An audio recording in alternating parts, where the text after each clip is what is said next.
Hey, what's up YouTube? It's WK Dad. I'll show you guys my updated Sylvan list for the April 1st, 2015 format.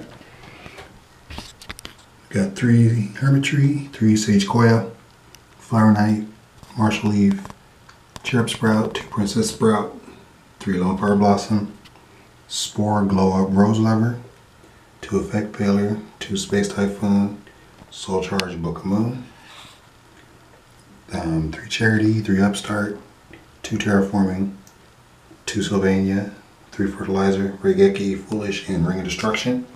Extra deck is here. I'm going to get to that in a second. Just one quick explanation of some of the card choices. These 2 cards are together here in this deck list because this is my concession to the format's going to be pretty jumbled at the beginning. Trishula of Necros is a problem. Spirit, Wolfbark, Bear could potentially be a problem. Altier is a problem. You know, so Effect Veiler is in for that because this deck wants to go second. And I have to be able to stop their follow-up plays or their first turn plays if possible. While Necros will still be, in my opinion, the best deck, that does not mean that other decks will not be played in force. So, you know, as the format fills itself out, there may be more MST and less Veiler, or there may be more Veiler and less MST, or these 4 cards could be gone completely, and we could be looking at something else. And so that's how that goes. So let you guys know. If you guys can let me know what you think about that, what direction you think the format might head in. You know, just comment your thoughts down below in the comment section and let me know what you think. New addition to Sylvans is Rose Lever. Helps you get Hermit Tree out of your hand, so I ended up bumping it up to 3. Because most times you got a Lone Fire into Hermit Tree, but there are those occasions when you draw it. Rose Lever is perfect out to it. Plus it's being a plant, so it doesn't mind getting excavated by various effects, especially Hermit Tree. So that just, I mean, a hand of Hermit Tree, Rose Lever, and Terraforming is just, you know, so good. It opens up so many good plays and options. The thing about Lone Fire is I'm so happy this card is at 3. For those of you learning to play Sylvans or picking up plants, if you're not holding Soul Charge, or potentially if you're playing Symbol of Heritage, if you're not holding that card, don't Lone Fire, Lone Fire, Lone Fire into your last target. Remember, especially if you're playing Sylvans, that every Lone Fire you draw is basically normal summoning a Hermit Tree. Plus, it's still a plant in the deck that could be excavated for Hermit Tree so that you get to draw a card. So use 1 Lone Fire Blossom to get 1 Hermit Tree and try not to go through all of them. You know, it's not that critical. You know, you just want to see 1 Lone Fire Blossom to get to one of your Hermit Trees. Again, unless you're holding Soul Charge, then, you know, just go balls to the wall and do your thing, boo-boo. Playing 1 trap, Ring of Destruction is great to an established field. I just feel like Vanities could still be played, but it's only relevant in 1 matchup, and that's Necros. I don't want the card in any other matchup. Vanity's Emptiness just seems like against every other deck, I would just lose as soon as I draw it. I mean, because those decks will be playing Space Typhoon, so those Space by Sylvania, getting the +1, and, you know, I just can't afford to lose cards that way. So I'd rather just have the destruction. My monsters are bigger than most monsters in other decks, and if I can't kill them, I can bounce them or spin them or, you know, do all other kinds of things to them. Book of Moon and Regeki are my outs to the Genlock. Upstart Goblin for deck thinning. If you're not a fan of this card, you can easily replace it.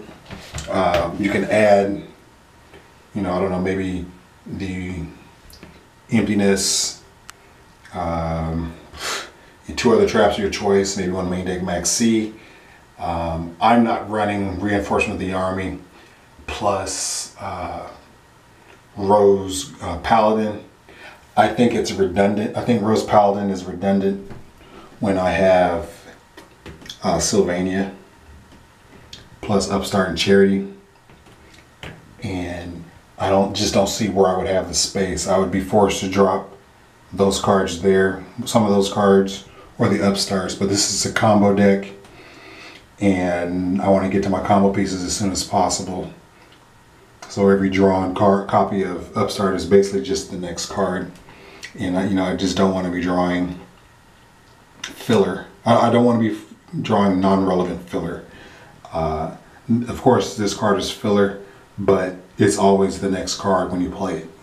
When it resolves, it's always the next card. So it doesn't really count in terms of your opening hand as a dead card. Unless, of course, Snap Beast or Spell Fragrance is on the field. But that's besides the point. We're getting off track. Flower Knight's in here.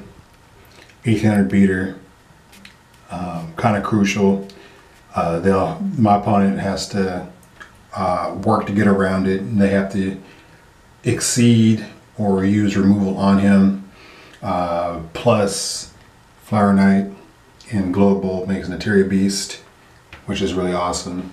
Martial Leaf is another out to, his effect is another out to the Genlock. Cherub Sprout is just too important to get the level 1s to the field, Rose Lever to the field, if they're stuck in my deck, so I can tribute them off the field with Sylvania to start my combos.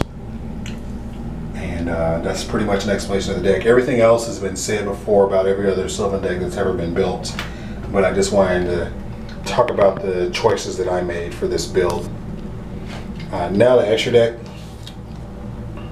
I have to use my tripod here. We'll zoom in closely. 2 Felgran. I think Felgran is going to be an MVP. 2800 with a skill drain on legs. In a sense, helps you push through Valkyrius, and I think that's going to be important for this deck to overcome Valkyrius.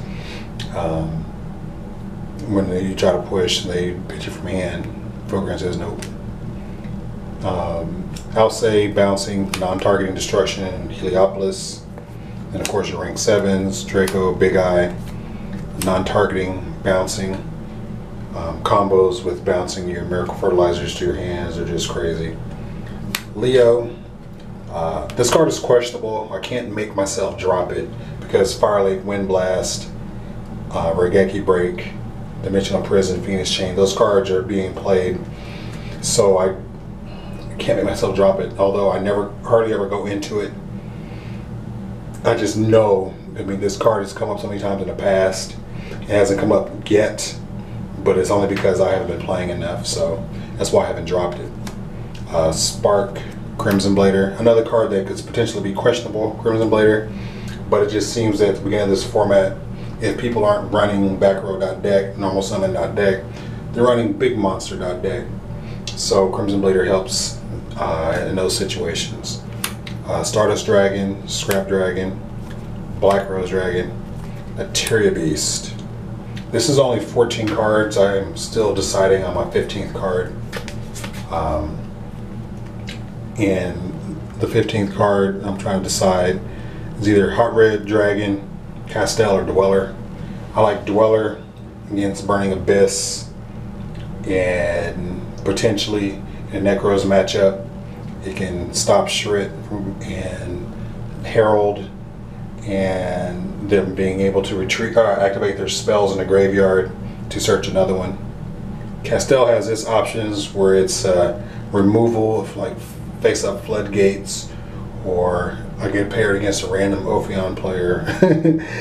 just the applications there. And then Hot Red is just freaking beast. 3000 attack. He's a Regeki for attack position monsters. You can set your opponent up and drop him, and nuclear board, push for 3k. It's pretty fantastic. But again, I don't know which is best. Maybe there's something in my extra deck that I really don't need. If you guys have any ideas of the cards I don't need, why don't you comment below. It helped me figure out which cards I don't need, and like give me an explanation of why I don't need it or how that card would never come up. Whether it be Stardust, or whether you might think it's redundant to have Stardust and Stardust Spark. You know, I feel that they both have their uses, but maybe you feel that I should just choose one of them. I don't know. But yeah, this is my build. You guys give me I don't know, maybe 100 likes and I'll show a combo video of this deck showing you how to go into Nat Beast, some of the new plays I've figured out with the Rose Lever. I know you guys will be interested in that. Also, before I go, I wanted to show you that cards that I was also considering. Instead of the 2 Mystical Space Typhoon, I was thinking 2 Seven Sword, and instead of the 2 Effect Veiler, 2 Fallen Roses, and instead of 2 Terraforming, I would drop 1 for the Emptiness. And basically, I would adopt, you know, Hoban's philosophy during Dragon Ruler format, where you just go, go, go, dig, dig, dig. You know, set up your combo as fast as you can, and then, you know, look at your opponent and say, "Come at me." You know, this could have potential, and maybe it's not. I haven't really had a chance to play in real life against various decks.